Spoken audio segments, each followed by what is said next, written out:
show the Max-based system, Piano Plus, which took only about 16 years to put together from the very first kind of interaction with Max, and then obviously growing and growing, and then how to hopefully sort of the answer to the growing frustration that essentially my instrument Piano Plus is kind of finished, but constantly needs a rewrite for every new operation system or whatever kind of spanners Apple and whatever second 74 decides to throw into one's work. So actually moving towards more embedded technologies. I'm kind of here probably in a double function. One at the moment being a lecturer at Glasgow University, but also having a company in Calcando. I always did it freelance until knowledge exchange scheme with Glasgow University. It has forced me to actually turn into a limited company. What the ramifications are of that, I will see sometime in the future. But yeah. So essentially, I guess when it came to thinking about that topic, creative coding, I guess quite quickly for me it was like the question, where does actually code start? Because in some kind of way code is another form of instructions. So therefore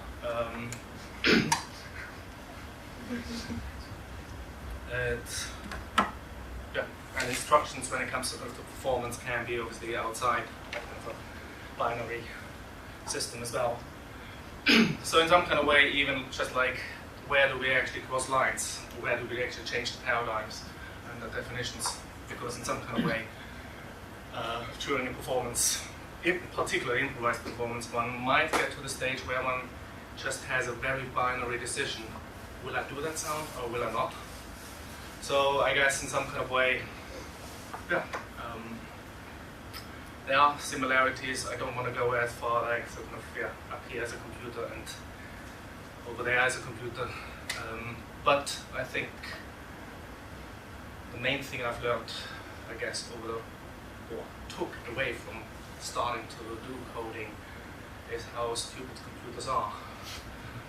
And so that all the kind of moments when one thinks, oh, with this tool, which I found now, I've basically just sorted all my creative problems, all you realize is you just opened the next can of worms.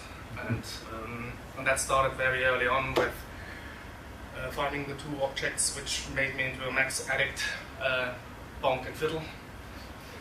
Because I thought, with bonk and fiddle I can play the piano and have electronics do all the rest. And obviously, sorry, that was a very naive thought.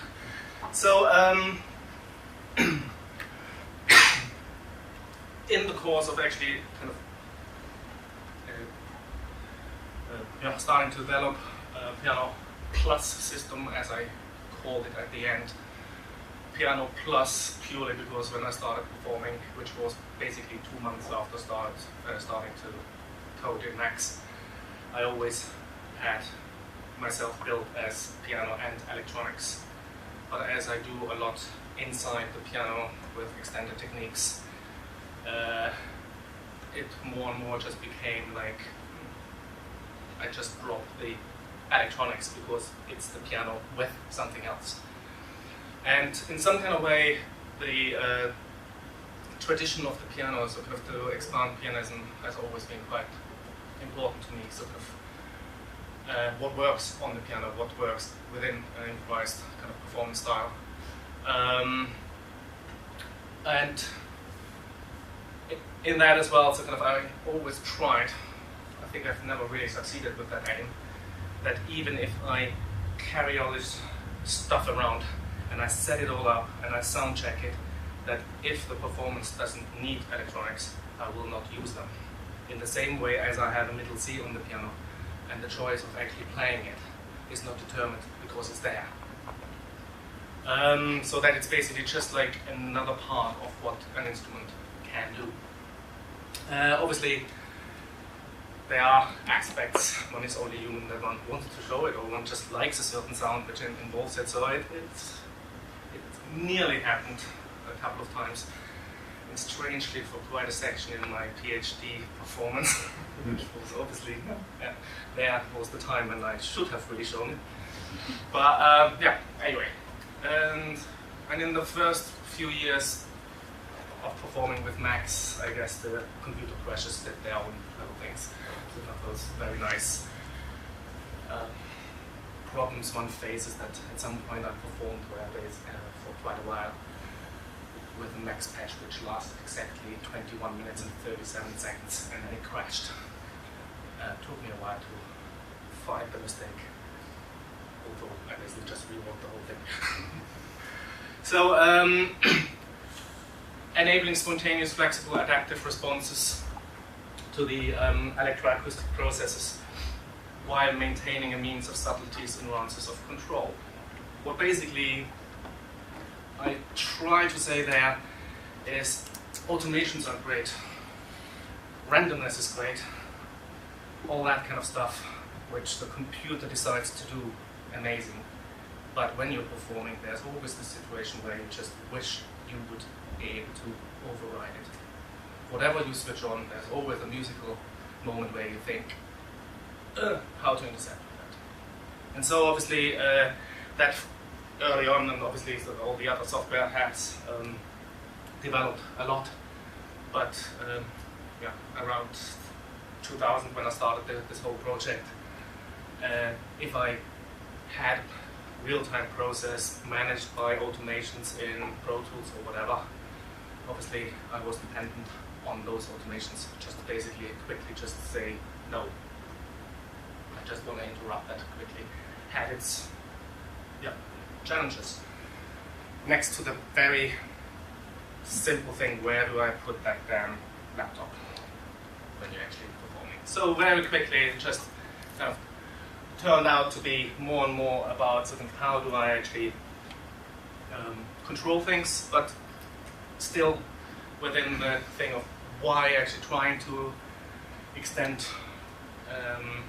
an instrument. So there's obviously the question of sort of what is possible, but I always tried quite consciously, as well as quite often it was friends, keeping me thinking about why would I actually use it. And I guess the weirdest moment was that someone actually saying to me, why do you actually perform with all this kind of electronics? Because when you actually explain things and you do your kind of vocal kind of realizations of something, that's far more interesting than cheers. Yeah, but I haven't turned into a singer, so. So essentially, I guess with everything I say, you have to consider that essentially I'm a musician who's using technology, and in that respect, quite a lot of stuff is very, very crude. If it works for my performances, I'm kind of satisfied. If I find a better version of realizing it, fine, I'm doing it. So at some point I was at a conference where someone said like sort of, oh, you're still using FFT? Yeah, why not? Obviously, at some point there might be kind of better things to like. Your talk was obviously very inspiring, sort of with expanding that analysis part. But then also finding musical purpose for the technology, and at the same time not doing this thing like I guess fellow performers sometimes do, where they say, oh, I'm just getting this kind of one effect box, I like the limitation, and I just work within that. So I didn't shy away from more complex kind of things. I didn't shy away from having a huge suitcase to carry sometimes. can see what kind of mess it entails. But essentially, I guess whatever one is dealing with is parameter mapping, which I always put first, because around the year 2000 everyone was talking about parameter mapping, and then suddenly it disappeared from all the kind of conferences. And it's like, oh, it has been solved. No. Probably people start to repeat themselves that basically it's absolutely crucial, it's so dependent on the situation you're working in, what are the strategies, but yeah. So hopefully maybe I can offer a tiny bit there. What I started to distinguish between direct and indirect controls. So direct controls, I call everything you actually touch and turn, or theta, etc. Where you obviously are physically in control. Indirect controls, everything which basically is using analysis forms, gesture analysis, frequency, onset, whatever kind of thing, in order to derive something from it, in order to exert control over it. Now, automations can be an interesting one in between somewhere, I guess. But essentially, the conclusion for me with an acoustic instrument and electronics, you need some kind of direct controls, even if it's purely for the safety of avoiding unwanted feedback by having the chance of actually blindly finding a fader to basically turn it down. So I have and probably will forever always have some kind of MIDI controller in the system, which essentially all I do is having the main volume controls, and everything else is then done differently. And then obviously the questions about the kind of implementation of algorithms. Over the years I've experimented quite a lot with swarms, etc. But weirdly I switched it all off. So all this kind of machine learning, artificial intelligence, augmented realities and virtual realities is at the moment more like possible further interest. I want to perform, I want to be practical, so creating now a virtual kind of instrument, why would I do that, I guess. I haven't quite found the connection point for my own work for this. So, embedded in code. I think we need to be aware that obviously everything we put into those stupid machines called computers resembles an approach. It is a method, it's a plan, it's an instruction.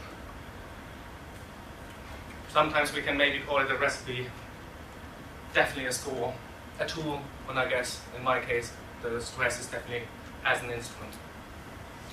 And I'm purely saying that because I think as a programmer you cannot avoid bringing yourself into it.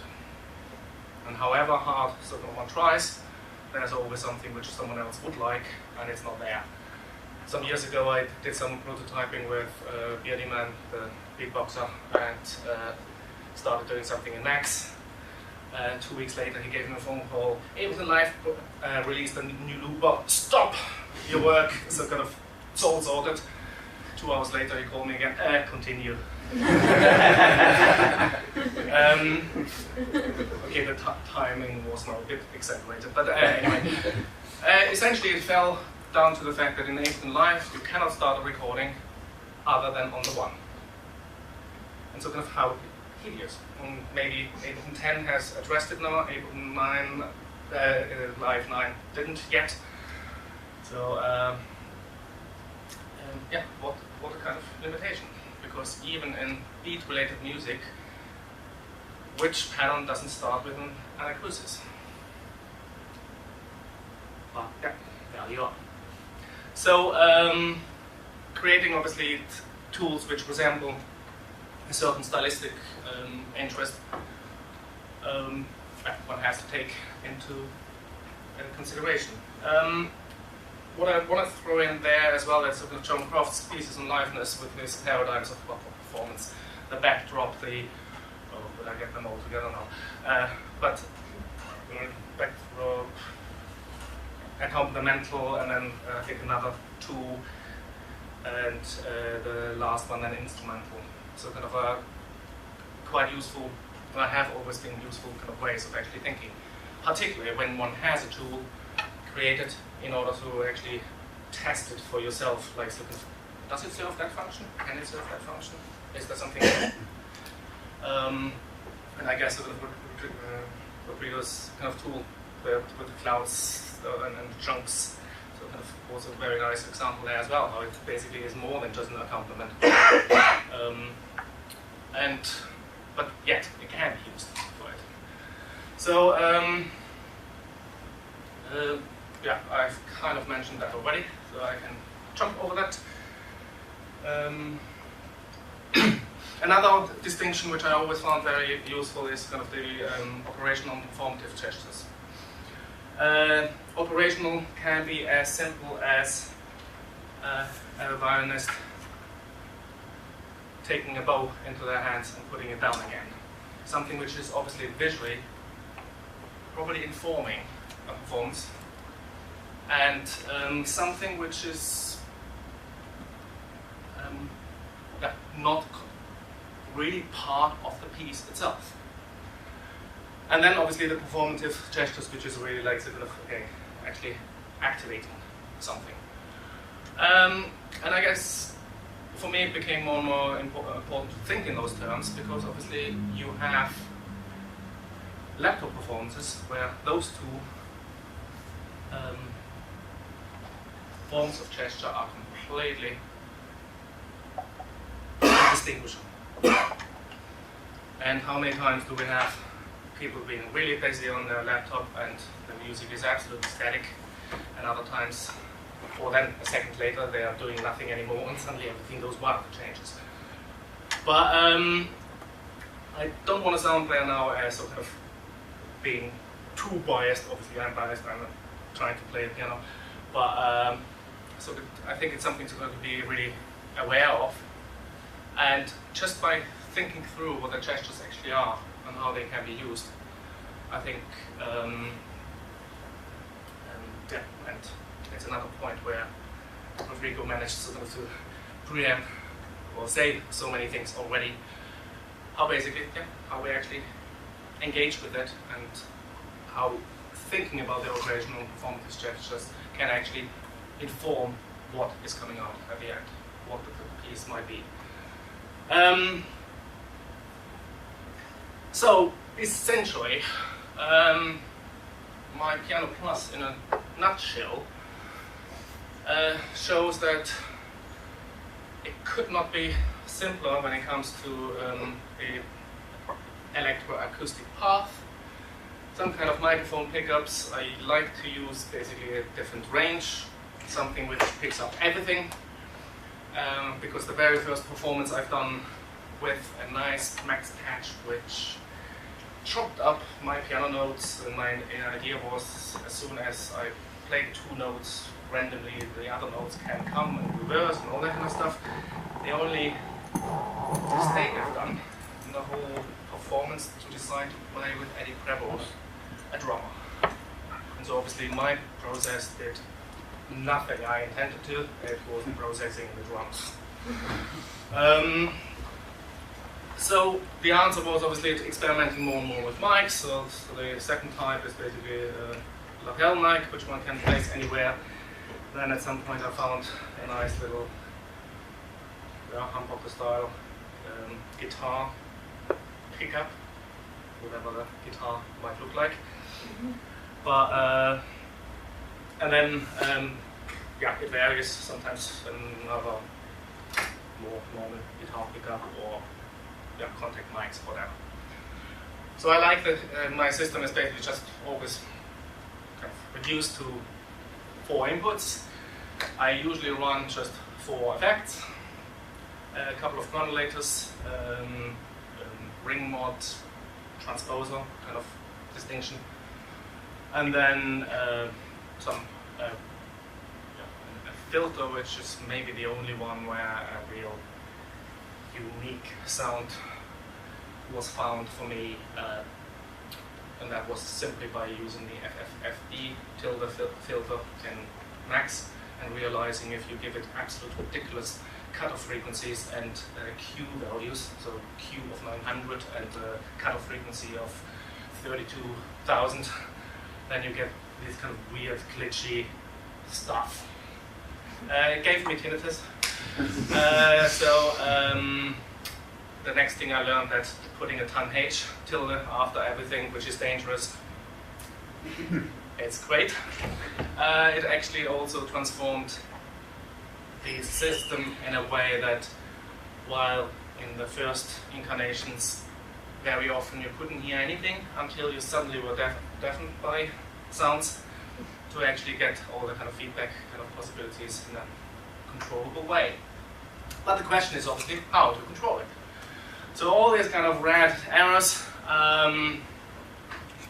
it's being able to change decide on the sampling and the amplification, etc. And this is where basically really the thinking of direct and indirect controllers came to play a role. And I guess from another presentation where I just pitched this graph, just in comparison to a normal electronic instrument, where obviously everything is controlled by itself, from the plane.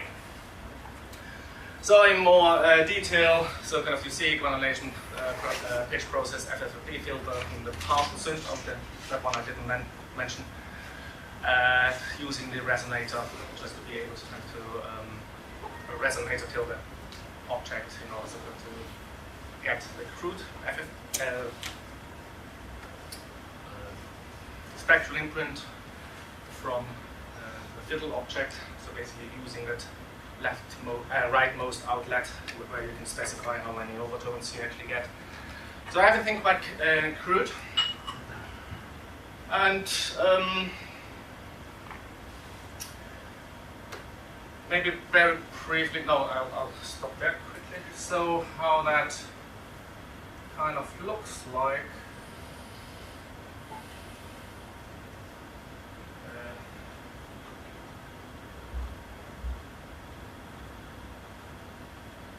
It's basically like this. This is what I usually have on the screen. But the idea is that I actually don't even look at it. I quite like the chance of being surprised.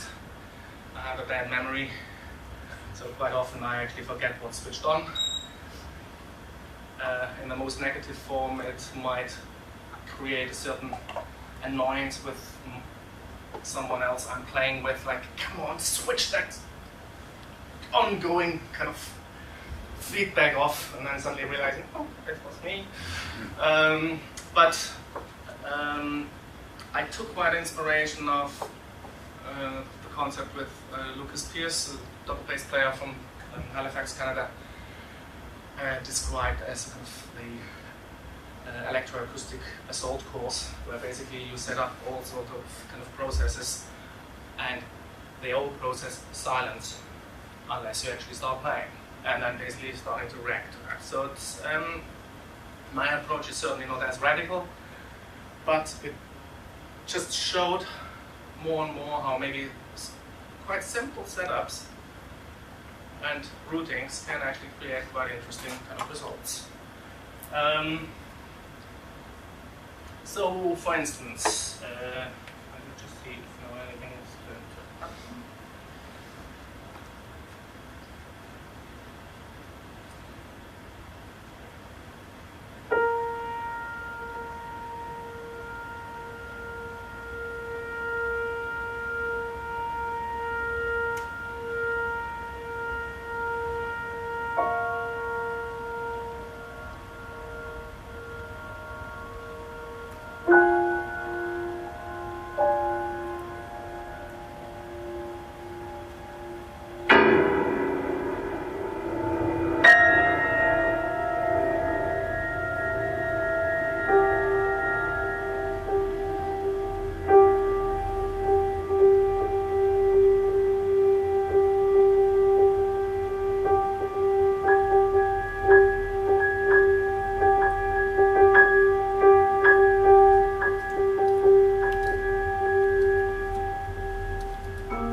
essentially all what happened. The sub is on, isn't it? Yeah. Essentially what happened on set detection in order to record a certain length, I decided to record up to 10 seconds.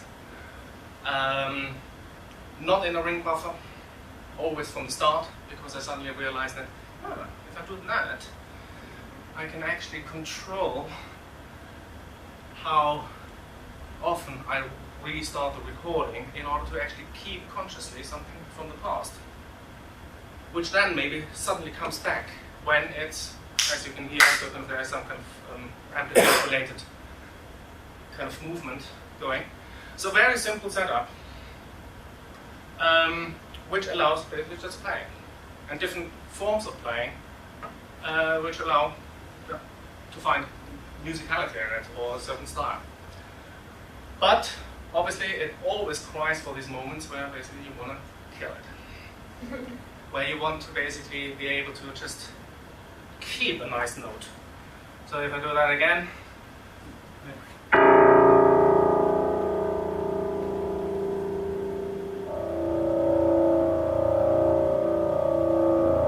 now I'm just satisfied with that. I want to keep that in order to have then inflections just from the playing, or maybe just using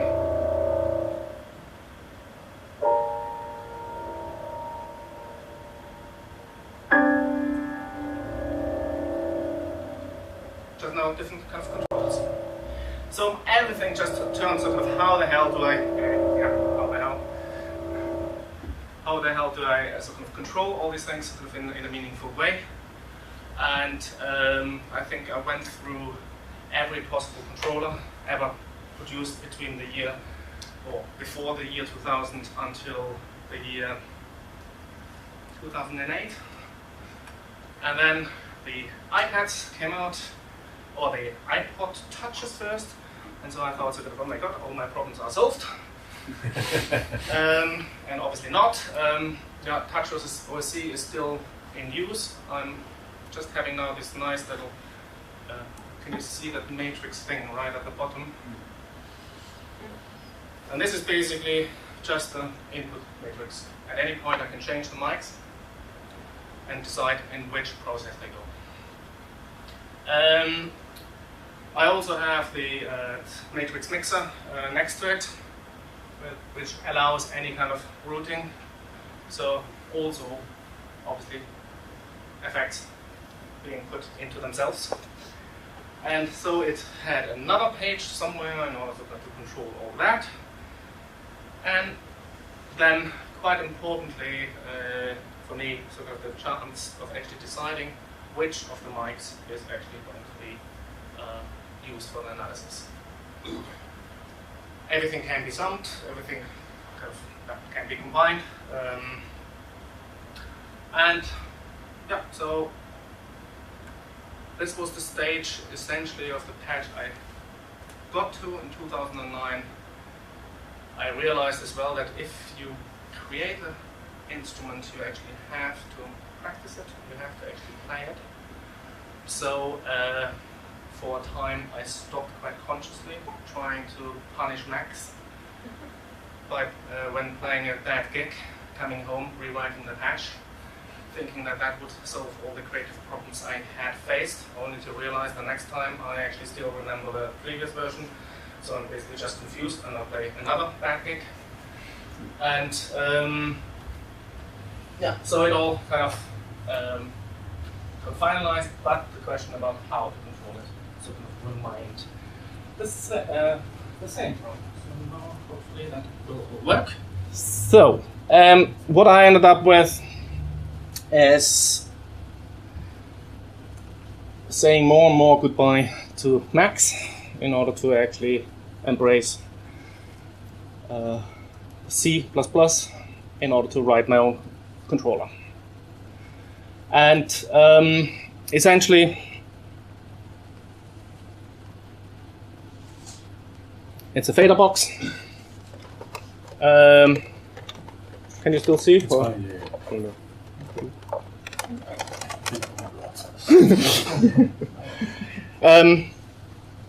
And being able to have to use multi-touch to control things. It's OpenC and MIDI simultaneously, because yeah, I was starting to think a bit more universal, not just for myself. The first prototypes I'm using now since about 8 years. This version now is sort of slightly commercialized since a year. You can basically program all the important stuff in the app itself, OSC address, then whatever kind of number ranges you actually want to control. So not this kind of thing of touch OSC, you go in the editor, do everything in order to put it back, and then just realize that you've got the figures wrong, and you go back to your computer and you do it again. And then, down there, just as a proof. Okay, it's a beta version, so something was added. The last bit is not really visible. Basically just what kind of MIDI controllers you can set as well. As I started to use more and more, actually more than one machine, it also was always a problem with who do you actually address. So the app is capable of actually targeting up to 4 computers. One of those can obviously broadcast IP, but some routers filter it out. So it's better to be able to target it directly.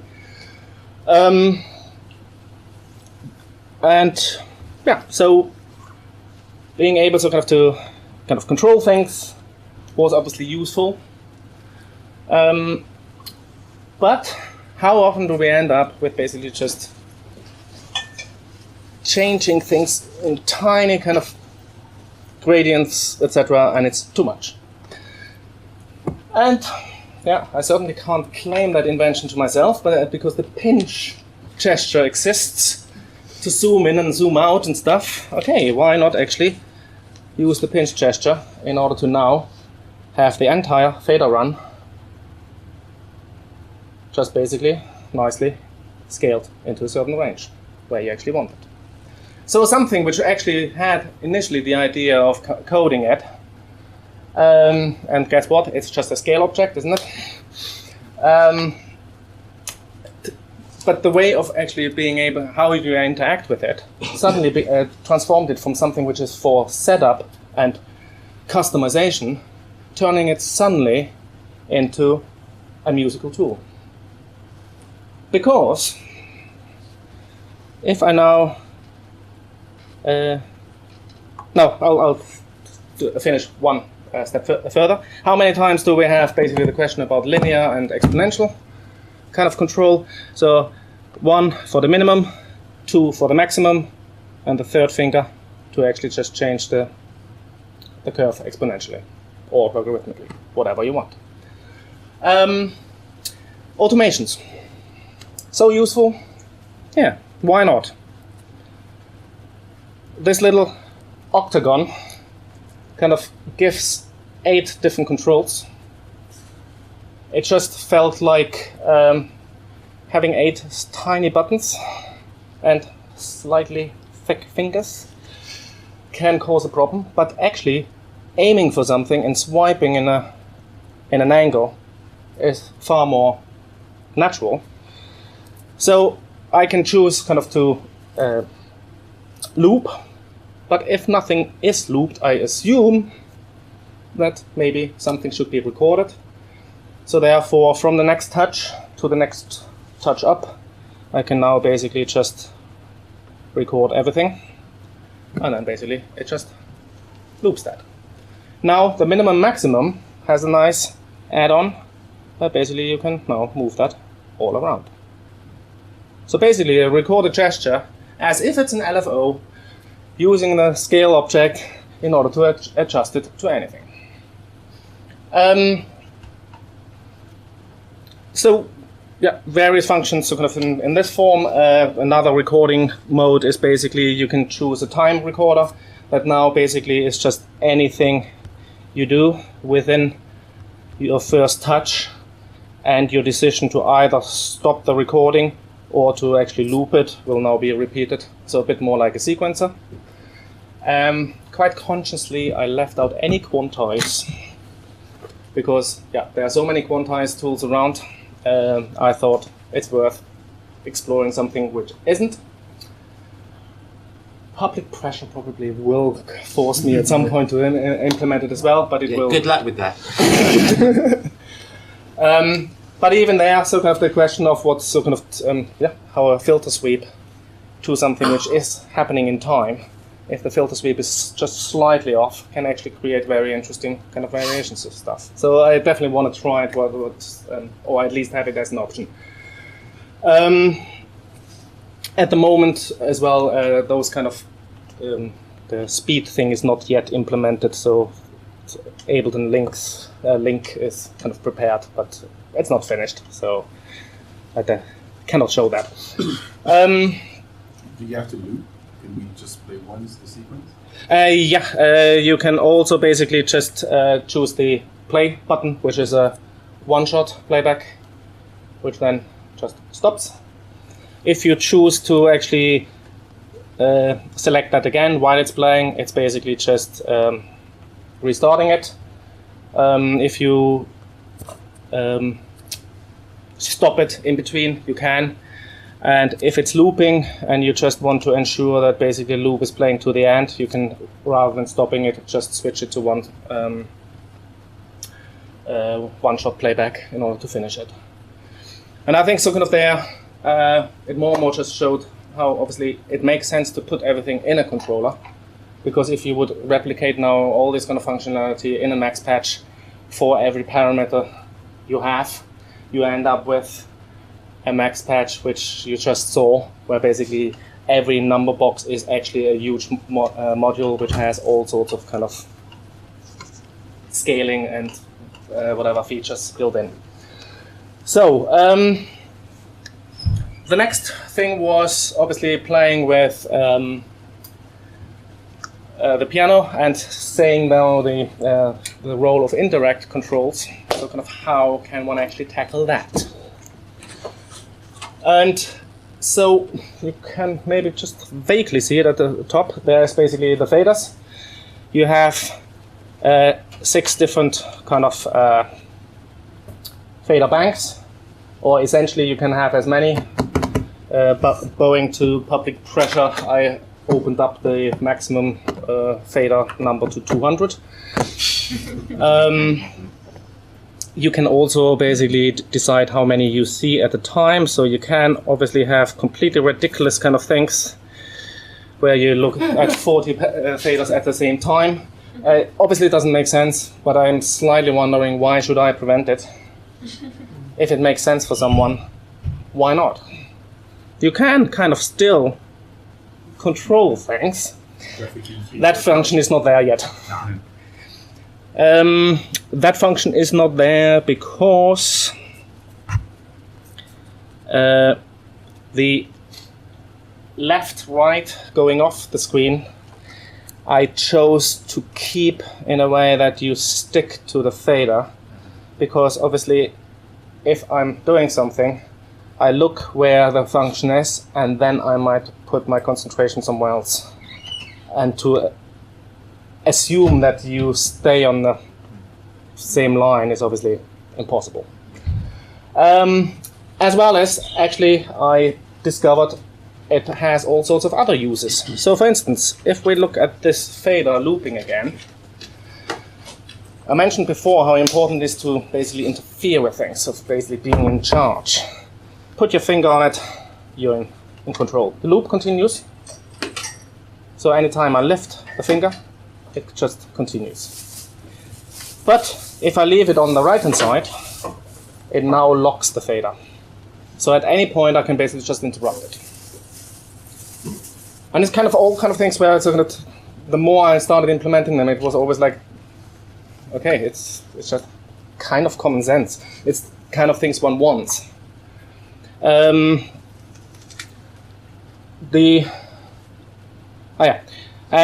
basically just tapping on the fader again and releasing it on the fader would basically unlock it. You can obviously also lock it down there because the function is obviously the same. Leaving on the left-hand side, sorry, I have my problems with left and right, basically restarts the loop. So basically with a nice little flick, you can also basically just resync or restart your loops. Again, something where I thought, with those kind of things, it becomes actually instrumental. And the question whether it's now synchronized, whether it's now quantized, can be interfered with. You can actually experiment how something sounds when it drifts apart, etc. So, is there a way to change the speed playback? Not yet. So they also kind of they still have lots to do to get but the. You talk about phasing. That's one thing that is fun. Yeah. Either boringly resynchronize or. At the moment, so kind of you would basically activate 2 loops because it's obviously swipe, etc. You can quite easily do 2 things at the same time, and then basically move them and up. Okay, now I wasn't too. Huh?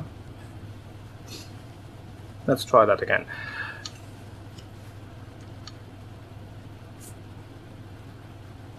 So was I successful? Yeah. Yeah. It's interesting. Yeah. And obviously there, yeah, I quite like those kind of quirks. I'm sure at some point I will have to kind of implement stuff which kind of prevents them. But anyway, so we have faders, but I also have sources. Now the sources are basically just faders, but they are not meant to control something. They are purely in order to take information. So basically anything with an OSC address sent to the iPad will appear as a source fader. So at the moment, I have now built-in audio analysis. Did I mention this app runs PD at the background? So I'm open for patches to put on. I will have to at the moment just, or I can't make it just load up your own patches because of the question how the processor copes with it and the structure of it. But it's using pitlib PD. So anything in PD vanilla kind of works nicely. So we have basically peak amp equivalent. We have the bonk onsets with the loudness, the temperature kind of output, which is I think a centroid kind of idea. Then we have the fiddle, etc. So they are all just come in, they show the stuff. And that obviously enables all sorts of other stuff. If one gets interested in performances, to actually use sensors. So here is now an accelerometer, or actually the most complex one can get, the B&O 25, basically with heading, angle, and jaw, isn't it? And so you obviously had instantly the problem, so what values are you actually getting? How many times have you started programming things where, in the Arduino world, everything is from 0 to 1024. If you want to do a serious kind of audio analysis, you want kind of different kind of ranges.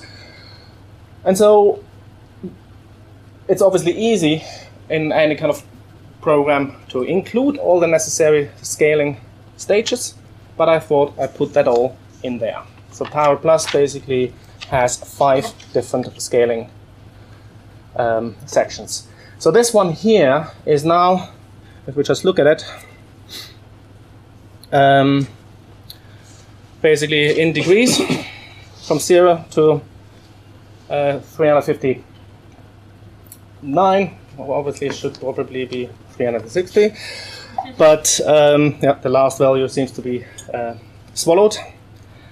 And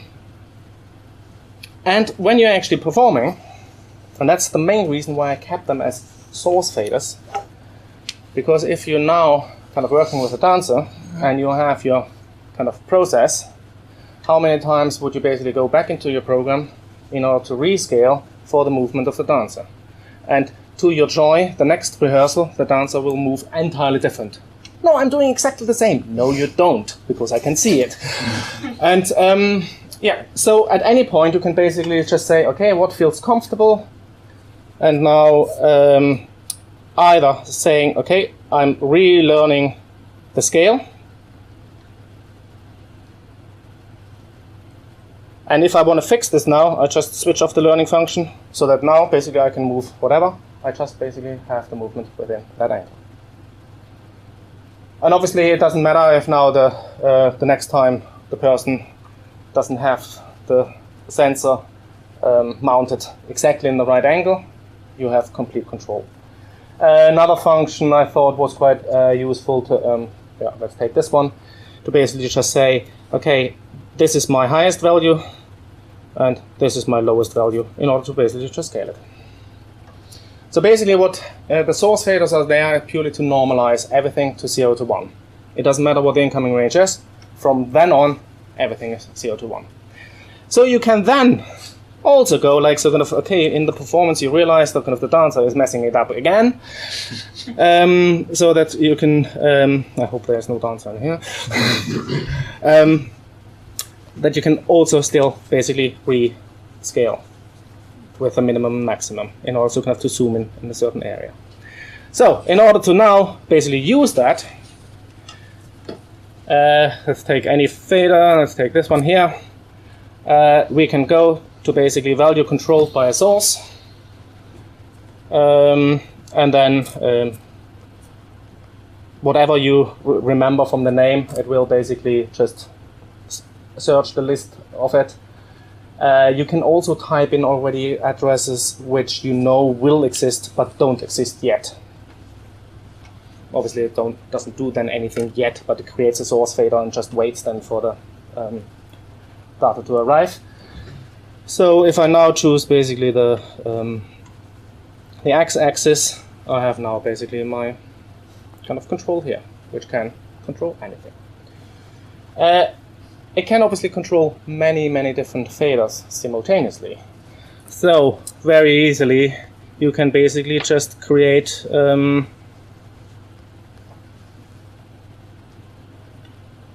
situations where the same fader controls two different processes in order to really sort of create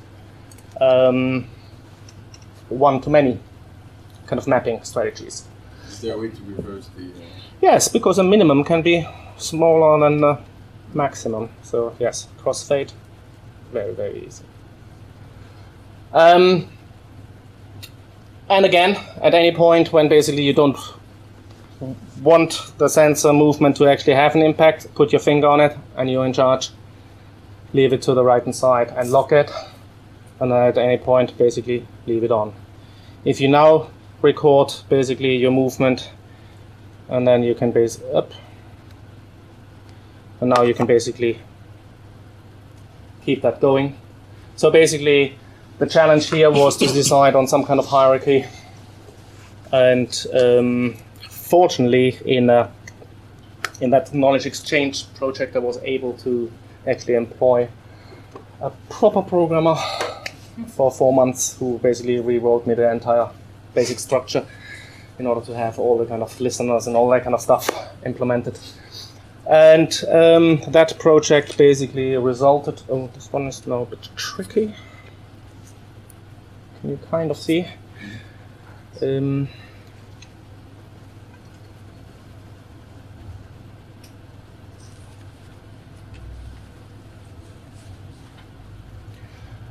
Basically, Nick Feltz from Glasgow University, he loved the kind of minimum maximum kind of thing of the faders. The other faders can spit them out over OSC. You can decide whether you just want the value or whether you actually also want the minimum maximum values in order to use them.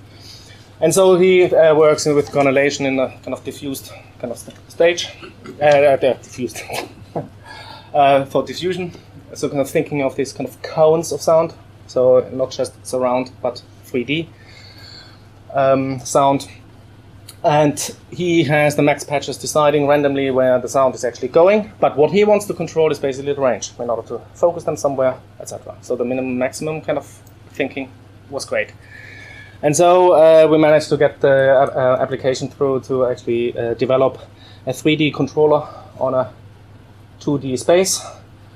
Can you spot these kind of guidelines? So basically, first finger controls the position and the angle and the distance. Now the second finger will decide where whatever is closest. So if your second finger is closest to this line, you can change the angle width. If you're closest to this line, you can change the distance width. And if you go to this, you can change the elevation. So you have basically all possible controls. And obviously a third finger will work as well. Okay, that's now a bit unclear. And you can also kind of record all this. And then basically all it does, it remote control the actual faders. So yeah, that's the kind of the controller. How am I doing with time actually? 5 minutes. Cool. So the next thing was obviously more and more like the problem I mentioned before of getting fed up with computer programming, which is purely there in order to keep up to date, and realizing how actually this app or this strategy of designing something of interactivity should not be restricted to this app and a specific software. The more different things you can control simultaneously, the better. That's why it does MIDI as well. And I more and more got interested in basically just thinking about embedded technologies, because yeah, you do it once and then it's done. And the discovery of the teensy was certainly doing its part. And so I ended up with kind of the ugliest modular synth module you can imagine. It only has 3 teensies in it and a Raspberry Pi. It's obviously a prototype, so kind of what will survive for anything else. Yeah, future will show. But meeting the maker of the Instru kind of modular synth modules in Glasgow, or actually we met at Sonar in Barcelona, realizing that we're both from Glasgow, so why don't we hook up? And then at some point I said, wouldn't it be cool to have basically a wireless control for a modular system? So he said, oh, I have a prototype for that. Okay, cool. So 1.5 years later, we have now a finished module. And if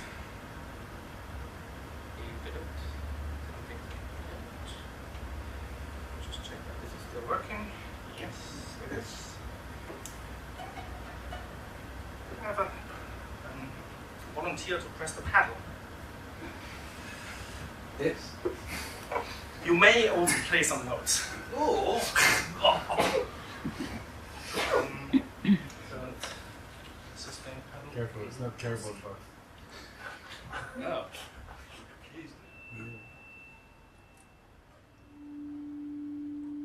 So basically, in my thinking, I'm still in this idea that I don't want a modular system which actually has oscillators.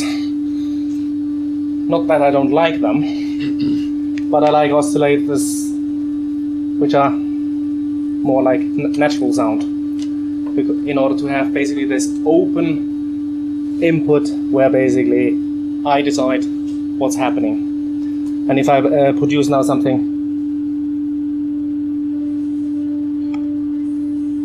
so this is now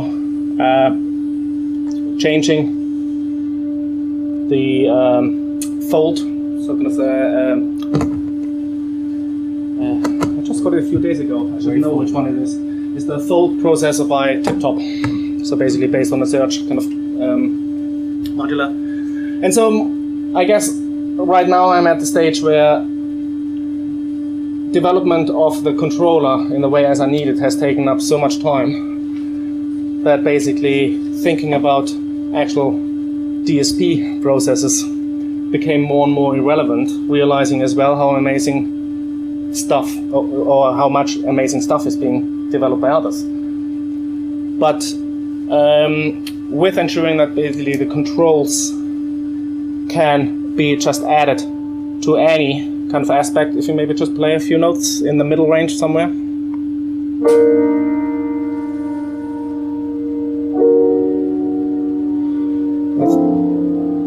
Let's take that EBO out.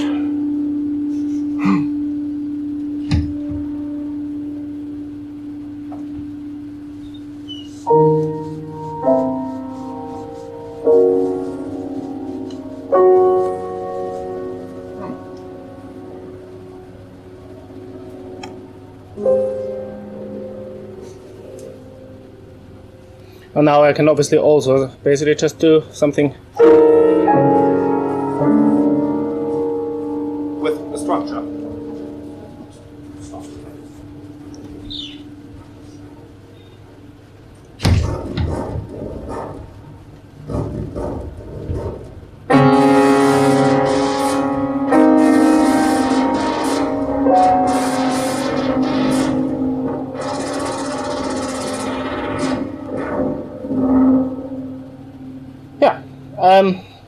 I guess I stop there. The ugly kind of modules at the top, they are basically just the attempts of now basically extracting all those bits from my piano system and actually just putting them into embedded technology so that I have it in a stage where I switch it on 45 minutes later, 45 seconds later, it's actually available and I can use it rather than this constant, oh, I upgraded the operation system, so whatever parts don't work anymore. Oh, I have those ones in a different partition, all that kind of crap.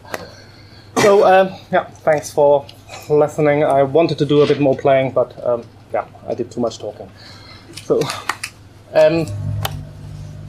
maybe just to mention that, yeah, I'm unfortunately not in a position of having this app open source. I know, so kind of that could be quite an issue. But if you give me your Apple ID email, I happily include any of you to the beta program. You don't even have to report anything. You can just use it.